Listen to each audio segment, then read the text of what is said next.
My girlfriend and I have been together for about a year. Most everything is great except one thing. If I tell her I'm sick / not feeling well / hurt, she refuses to believe me. If I have a cold, she tells me I'm faking it until it goes away and then says, "See, you are fine." I'm rarely sick, so it's never been a major issue. But she has zero sympathy when I'm sick. She grew up with hypochondriac parents who were always sick with something, often self-diagnosing themselves with fatal maladies. She has limited contact with them, and the time I met them, I was told by them that they didn't have long left to live. I get it, growing up in that household must have been awful. But what happened on Sunday just sent me over the edge. Girlfriend and my sister wanted to check out this event and we were all supposed to go. I woke up with excruciating back pain and could barely breathe. Girlfriend got so mad at me for ruining this that she wouldn't speak to me. As she was about to leave, I asked her not to leave because I thought something was wrong. She said no and left. I threw up in my bed and eventually called my parents. I was too embarrassed to call 911. And my mother and brother hauled me to the hospital. I was whisked back and after 20 minutes I was diagnosed with kidney stones.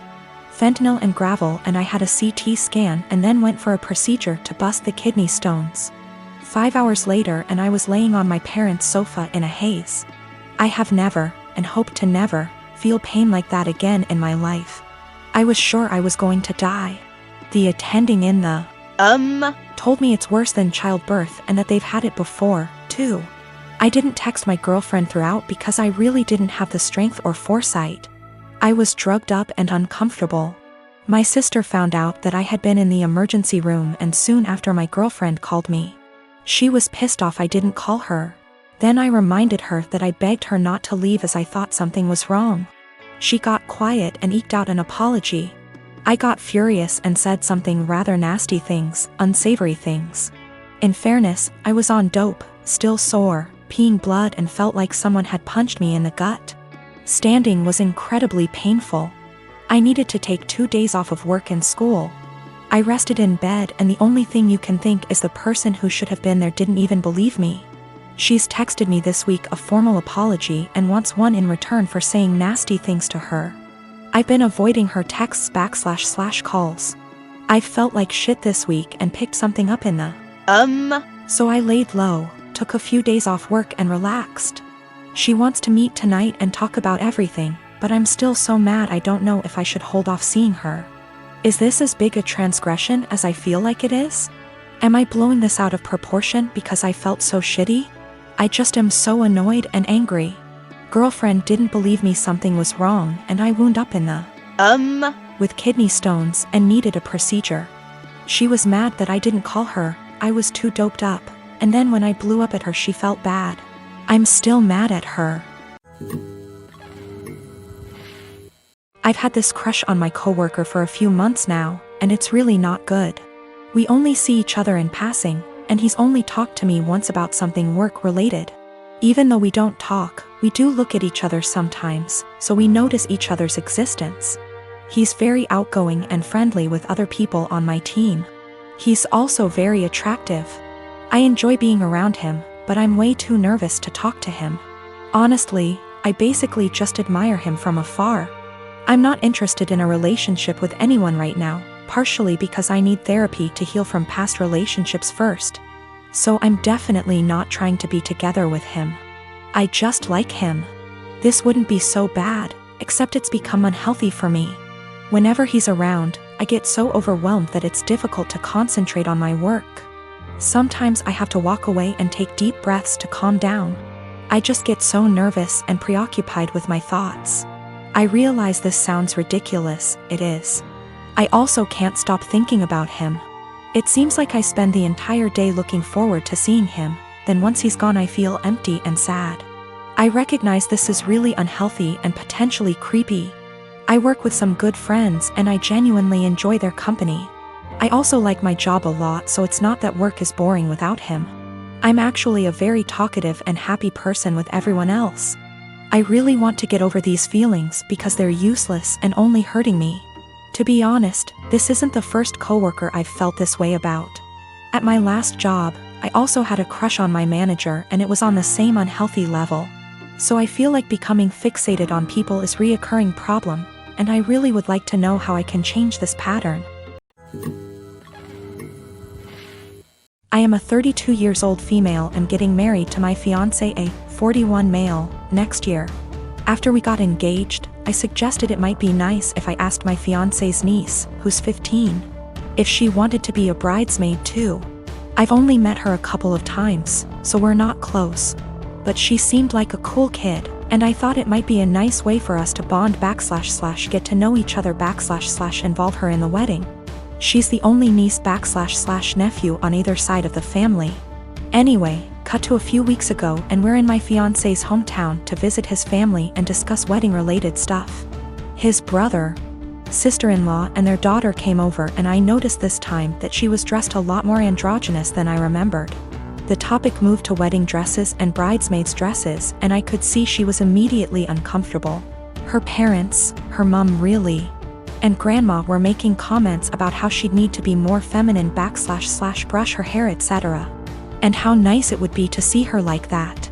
I'll be honest and say this hit a nerve with me, as I was very much a tomboy as a teenager, even though I'm not anymore.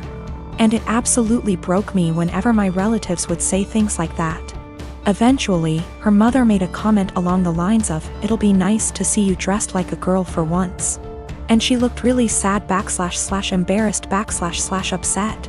In response, because that really hit a nerve, I immediately told her that my maid of honor would be wearing a trouser suit for the wedding and not a dress, and that I'd given all the bridesmaids the option of wearing anything they want as long as it's in the wedding color. To make things easier, I pulled out my phone and started showing her photos of the ideas my friend had sent me: the jumpsuit, culottes, a trouser suit, a tailored tux, etc., and let her know that she could pick anything at all she wanted. She could even wear jeans and trainers if that made her comfortable, and that it's a wedding, not a fashion show.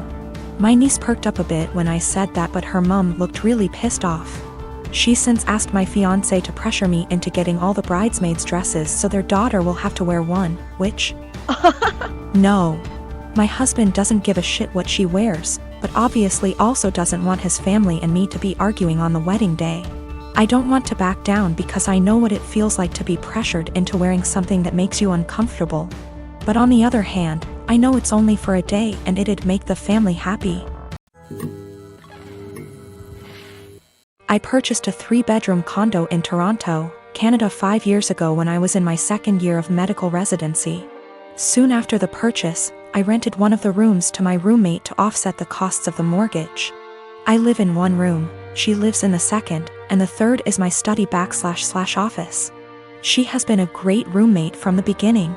We aren't necessarily friends, as in we don't do things together for fun, but we get along exceptionally well. The entire roommate / tenant relationship has gone swimmingly up until recently. A couple of weeks ago, my roommate broke the news to me that she is pregnant. The father was a fling of hers, who does not want anything to do with the child.